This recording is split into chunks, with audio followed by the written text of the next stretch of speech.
no nos vamos a evitar de la peor crisis económica y social de la historia en Argentina. No necesita ninguna presentación. Javier Milei es economista. Bueno, lo escuché el fin de semana en una charla muy interesante con un querido amigo común que es el periodista y economista Carlos Arvía, y me resultó, digamos, tan impactante y tan concreto lo que estaba advirtiendo el amigo Milei, que me pareció interesante para sumarlo un poquito aquí a la mesa. Así que buenas noches, estimado profesor. Mira, tengo anotado... Buenas noches, Willy. Tengo anotado algunas de las cosas ya para preguntarte. Porque vos lo que dijiste es lo siguiente. Vos dijiste que en esta situación en la que estamos, el Banco Central va a tener... Es decir, el déficit fiscal del primer semestre fue 10.000 millones de dólares. Y eso es que... Y a pesar de que es la mejor parte del año. Con lo cual... Digamos, acá se viene una emisión monetaria muy peligrosa y vos dijiste que con caída de demanda de dinero, con caída de nivel de actividad, ir a una superemisión monetaria para cubrir el déficit es acercarse a la hiperinflación. Así que me gustaría que nos lo expliques un poquito. Bueno, básicamente lo que yo estaba explicando era que Argentina va camino a la peor crisis económica y social de toda su historia.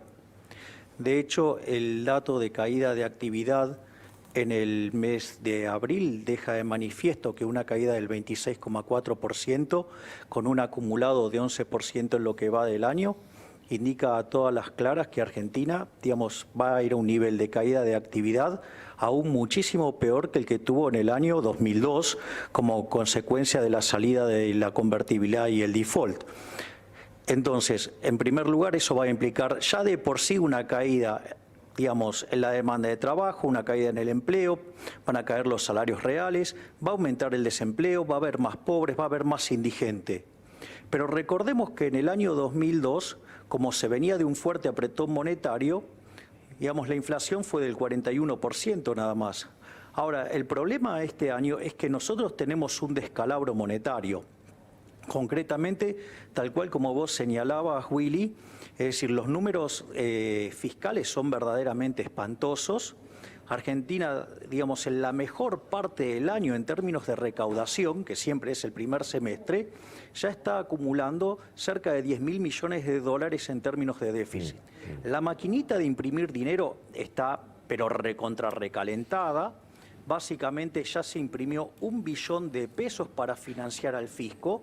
Lo que pasa que todavía no se tradujo en emisión monetaria para el mercado porque básicamente lo que hizo el Banco Central es utilizar LELIQs y pases para esterilizar el 75% de esa emisión.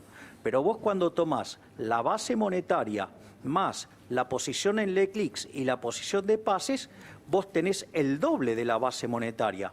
Por lo tanto, en un contexto donde la gente decida correr contra el sistema financiero, vos lo que vas a tener es una explosión de emisión monetaria donde la demanda de dinero viene cayendo de modo sistemático desde el 28 de diciembre del 2017. Espera, ahí hago una pausa, mirando un poquito para adelante, porque en alguna medida, finalmente, el gobierno de Alberto Fernández podría tener el mismo problema, más o menos agravado, que el que tuvo Macri con las LEVAC. La diferencia que acá hay control de cambios, entonces lo que tendríamos sería una brecha mucho más alta eventualmente, digamos, ¿no? Lo que tendríamos sería una brecha mucho más alta eventualmente, digamos, ¿no? Sí, a ver, pero ahí hay varios problemas. También es cierto que las reservas de libre disponibilidad que tiene el Banco Central son muchísimos menos, porque si bien el Banco Central informa 43.000 millones de dólares de reserva, cuando vos le limpiás lo que tiene que ver con los encajes de los depósitos en dólares, cuando le limpiás los swap con China, cuando le limpiás los préstamos de organismos multilaterales que no puede utilizar, cuando le limpias un otro, que hay, vaya a saber uno que hay adentro de todo ese otros, en realidad te quedan limpios 7.000 millones de dólares de reservas. Ahora, vos también prácticamente no tiene reservas. Vos estás planteando algo que es también interesante, que es que el problema mirando para adelante son las expectativas, porque el gobierno lo que está diciendo es que no va a bajar el gasto público. Entonces, en alguna medida, a un problema de déficit fiscal se lo quiere resolver con más déficit fiscal. ¿Eso es lo que a vos te preocupa? Exactamente. Es decir, te cierro lo monetario y te voy a lo fiscal para ver cómo se refuerza. Es decir, vos tenés una explosión de emisión de dinero, vos tenés una caída de la demanda de dinero que ya viene de hace tiempo y tenés además un deterioro en el nivel de actividad monstruoso fruto de la cuarentena. Y remarco, refuerzo, resalto, fruto de la cuarentena, no de la pandemia, de la cuarentena. Que quede claro que es responsabilidad del gobierno esta caída en el nivel de actividad. En ese contexto, el manual, al menos con el que yo tengo más afecto, dice que vamos camino a una hiperinflación.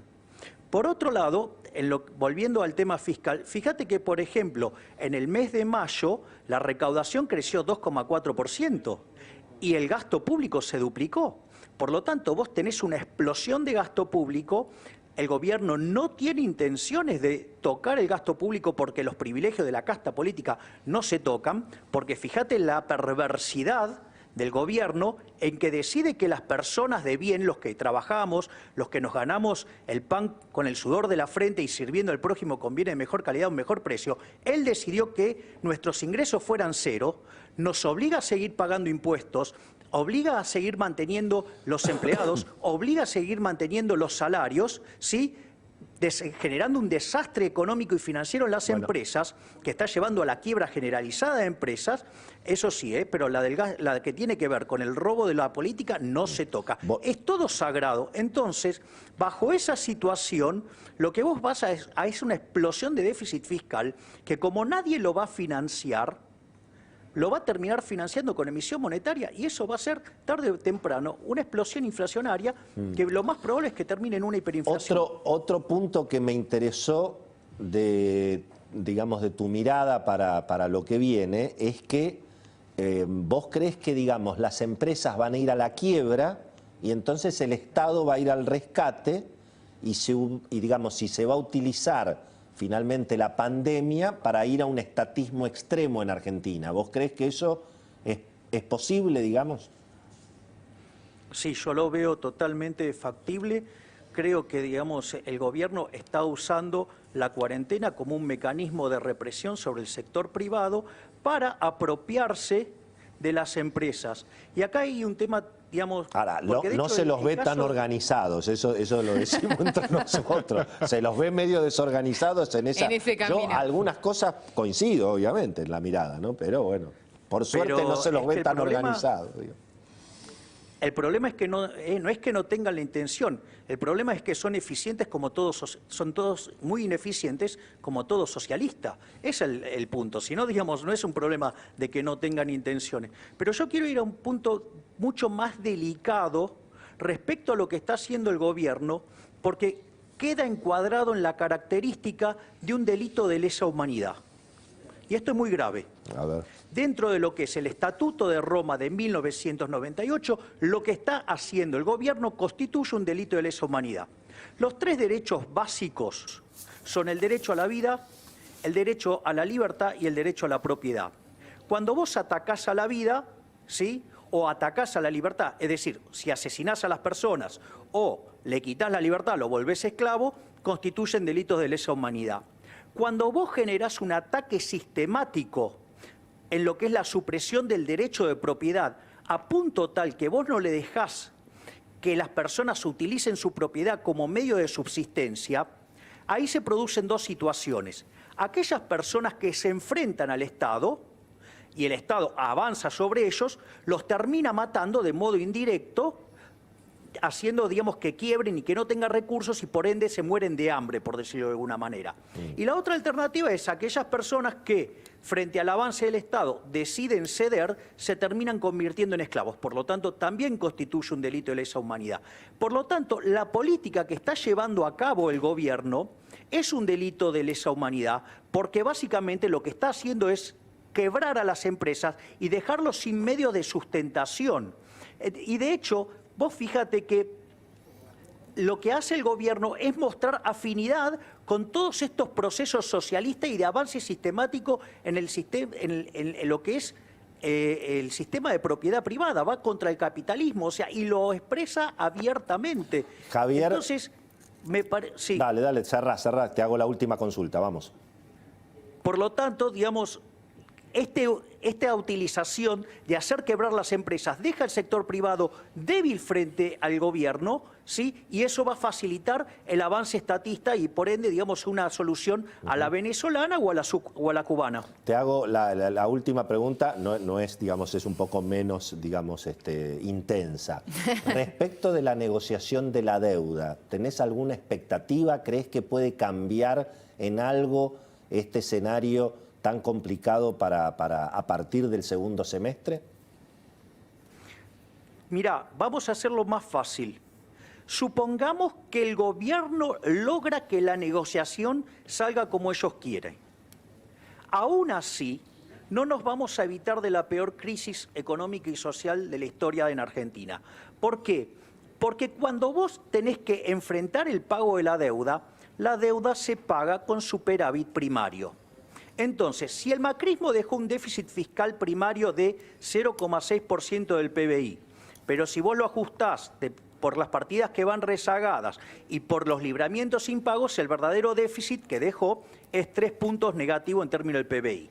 Si el paquete fiscal que mandó el gobierno es de 3 puntos más, o sea, que estamos 6 puntos abajo, y que el nivel de actividad económica va a estar cayendo más del 10%, por lo que vas a estar viendo un déficit fiscal primario en torno a los 10 puntos del PBI. La pregunta es, ¿dónde está la propuesta de ajuste fiscal por 12 puntos del PBI para poder encuadrar, digamos, el pago de la deuda? No está. Y lo peor de todo es que tenemos piromaníacos tratando de apagar un incendio. Es como que lo hubieran llamado a Nerón para apagar el incendio. Porque en definitiva, ¿qué es lo que dicen? Que en realidad, y esto lo dicen varios miembros del equipo económico y algunos que son economistas y que no están en el equipo económico, que dicen que en realidad el déficit fiscal se baja aumentando el gasto público, porque eso genera un efecto en actividad tan grande que hace subir tanto la recaudación que el déficit fiscal baja.